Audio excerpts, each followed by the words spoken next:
বিনিয়োগকারী বন্ধুরা আসসালামু আলাইকুম। আশা করি আপনারা ভালো আছেন। এখন আমি আপনাদের যাদের হোল্ডিংয়ে আছে তাদের জন্য ইসলামী ইন্স্যুরেন্সের একটা আপডেটেড অ্যানালিসিস দেওয়ার চেষ্টা করব। আশা করি আপনাদের কাজে লাগবে। আপনারা যারা এই শেয়ারটি হোল্ড করছেন এবং এই শেয়ারটি নিতে চাইতেছেন নতুন করে, তাদের জন্য এই অ্যানালিসিস। আমার অ্যানালিসিস কাউকে প্ররোচনা বা প্রলুব্ধ করার জন্য না, সম্পূর্ণ টেকনিক্যাল বেসিসে একটা বিশ্লেষণ, যেখানে থাকে indicator, oscillator, moving average, price, momentum, volatility, volume ইত্যাদি ফলো করে প্রাইস অ্যাকশন ফলো করে একটা বিশ্লেষণ। আপনি চলে যান, অন্যগুলোরে ছাড়ি দেন, অন্যগুলো থাকুক,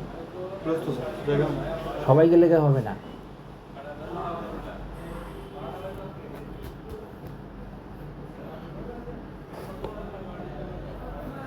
তো সেই বিশ্লেষণের আলোকে ইসলামী ইন্স্যুরেন্স নিয়ে পজিটিভ বলছি। তো আপনারা একটা জিনিস মনে রাখবেন, আপনারা খেয়াল করে দেখেন, যে আইটেমগুলো অনেক দিন পাবলিককে সাফারিংস দেয়, সে আইটেমগুলাই একটা পর্যায়ে গিয়ে ভালো করে। যেমন ধরেন পিপলস ইন্স্যুরেন্স, তারপরে সোনার বাংলা ইন্স্যুরেন্স, তারপরে এশিয়া ইন্স্যুরেন্স, এগুলো সবগুলোই অনেক বেশি সময় খারাপ অবস্থায় ছিল। এই যে এরপরে গিয়ে যে ভালো করে, যে ভালো করতে পারে, এগুলার কিছু টেকনিক্যাল ক্যালকুলেশন আছে, ম্যাথমেটিক্স আছে, যোগ বিয়োগ আছে। ওই যোগ বিয়োগ করে যখন যোগ বিয়োগে মিলে, তখনই ওই শেয়ারগুলো মুভমেন্টে যায় বড় টার্গেটের উদ্দেশ্যে, বড় টার্গেটকে মিট করার জন্য। দেখেন, আমি ইসলামী ইন্স্যুরেন্সের অ্যানালিসিস দিয়েছিলাম খুব সম্ভবত এইসব পর্যায়ে আর কি, 36, 38, 40 এইসব পর্যায়ে। তো সেটা আজকে কত, 52 প্লাস 52, 60, 36, 38, 40 এসব। Hello Aslami sir. না এখনো তো স্যার হিসাব শেষ হয়নি স্যার, এখনো তো ইউনিভার্সিটি চলতেছে স্যার, মান্থ ইন হয় নাই তো।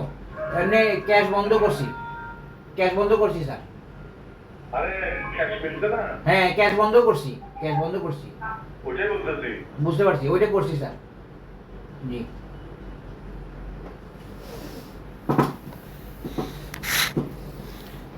এখন দেখেন,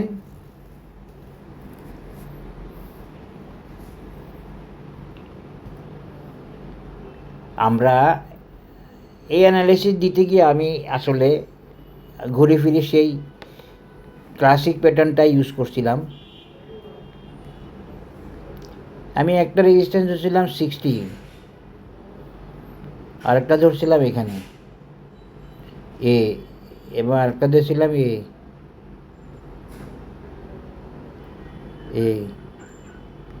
এইভাবে আমার অ্যানালিসিসটা ছিল ক্লাসিক সি হর্স প্যাটার্ন দিয়ে।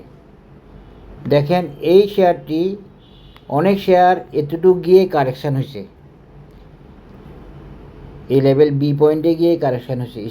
ইসলামী ইন্স্যুরেন্স বি পয়েন্টের একটু উপরে গিয়ে সামান্য একদিনের একটা কারেকশান হয়েছে। এই একদিনের একটা কারেকশান হয়েছে, এরপরে সে আর থামে নাই, সে আবার উঠে চলে আসছে। এখন উঠে চলে আসছে তো ভালো কথা। এখন ইসলামী ইন্স্যুরেন্স সম্পূর্ণ বুলিশ এবং এই চোখে পড়ার মতো, মনে রাখার মতো বুলিশ। এমএসসিডিও ওকে, এমএসসিডিও আপিস, বুলিশ সব ঠিক আছে, ভলিউম ওকে আছে, ভলিউম বাড়ছে, ভলিউম কমছে, এইভাবে আগাচ্ছে। তো আমার এই অ্যানালিসিস অনুযায়ী ইসলামী ইন্স্যুরেন্সের টার্গেট হচ্ছে as per classic sea horse pattern. এটা আমার ইচ্ছা মতো না, এই প্যাটার্নের মতোই ইসলামী ইন্স্যুরেন্সের একটা টার্গেট হচ্ছে 60, একটা টার্গেট মিট করে সে উপরে চলে আসছে, একদিনের একটা কারেকশন হয়ে ওর উপরে চলে আসছে। এখন তার টার্গেট হচ্ছে 60 এখানে। তো যেহেতু এখন ইন্স্যুরেন্স অনেকটা কনফার্ম করছে মুভমেন্ট, তাই আমি এখন আপনাদেরকে মানে ইসলামীও আরও যাওয়ার আছে, যাওয়ার থাকবে, আরও যাবে, যেতে পারবে, সেই হিসেবে আমি ইসলামীর আরেকটা মেজারমেন্ট দিব, যেটা নতুন টার্গেট বা এডিশনাল টার্গেট বা নেক্সট টার্গেট হিসেবে থাকবে 60 পরবর্তী। এই টার্গেটটা এই জন্যই থাকবে এই জন্যই যে আসলে তো ইন্স্যুরেন্সের গেম এখনও শেষ হয় নাই, বা ইন্স্যুরেন্সের মুভমেন্ট এখনও ভালোভাবে শুরু হয় নাই। 4 ভাগের 1 ভাগ মুভমেন্টে গেছে ইন্স্যুরেন্স, যদিও এই 4 ভাগের 1 ভাগটাই এখন 30,000 ফিট উপরে। তো এখন ইন্স্যুরেন্সের মৌসুম, সুতরাং ইন্স্যুরেন্স তো বাড়বে ইনশাল্লাহ। তো আমি তাই এই যে এই ইসলামী ইন্স্যুরেন্সের এই রেজিস্ট্যান্সটাকে আমি আরেকটা টার্গেট দিয়ে দেখাই দিলাম, 77 টাকা, 77 টাকা লেভেল। এটা হচ্ছে ইসলামী ইন্স্যুরেন্সের নেক্সট টার্গেট বা নেক্সট রেজিস্ট্যান্স। দেখেন কেন আউট কেন দিব, আমি তো আউট হইনি এখনো। আচ্ছা সবার আউট কোনো প্রিন্ট দিবে না,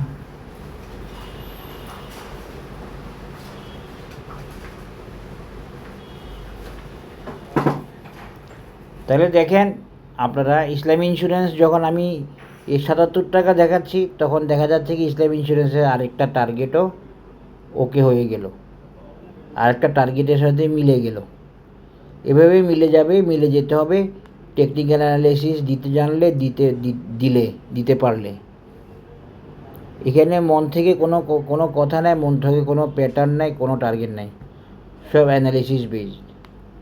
তাহলে আমরা ইসলামী ইন্স্যুরেন্সের একটা অ্যানালিসিস এভাবে পেয়ে গেলাম, যেটা 77 টাকার টার্গেট লেভেল। এখন আমরা এই প্যাটার্নটাকে আমরা অফ দিলাম, বাদ দিলাম।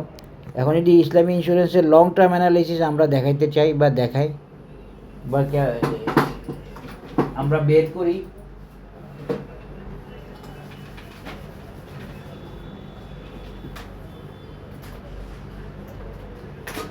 সেই ক্ষেত্রে আমরা আরেকটা প্যাটার্ন দিয়ে ইসলামী ইন্স্যুরেন্সকে দেখাবো, যেটা 77 টাকা বা আর একটু বেশি টার্গেট দেখাবে, সেটা 80 টাকা টার্গেট দেখাবে, মানে আরেকটু উপর থেকে দেখাবে, সেটা হচ্ছে এইটা। এক্ষেত্রে আমরা ইসলামী ইন্স্যুরেন্সকে আরেকটা সিওর্স প্যাটার্ন দিয়ে দেখাবো, যেটা হচ্ছে এটা।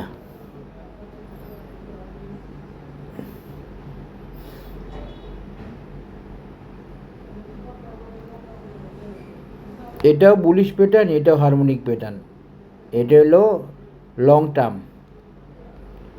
টার্ম কেন, ওইটাতে যেরকম 77 টাকা ছিল ইসলামী ইন্স্যুরেন্সের টার্গেট, এইটাতে ইসলামী ইন্স্যুরেন্স টার্গেট হলো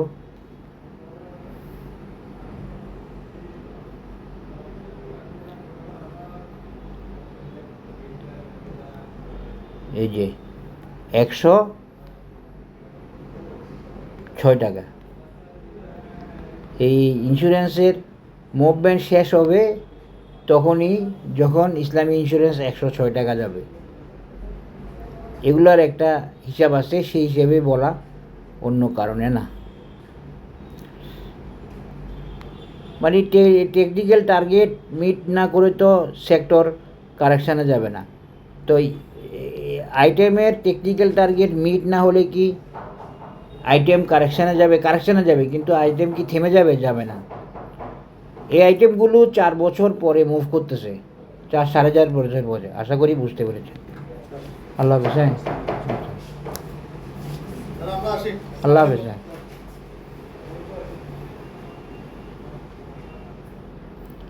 আশা করি বুঝতে পেরেছেন। এটা হলো basic analysis of Islami insurance for the period of long term.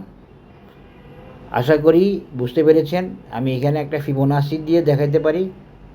Fibonacci কি বলে দেখেন সেম মেজারমেন্ট বলে 106 টাকা। সবাই ভালো থাকবেন, ধন্যবাদ, আসসালামু আলাইকুম।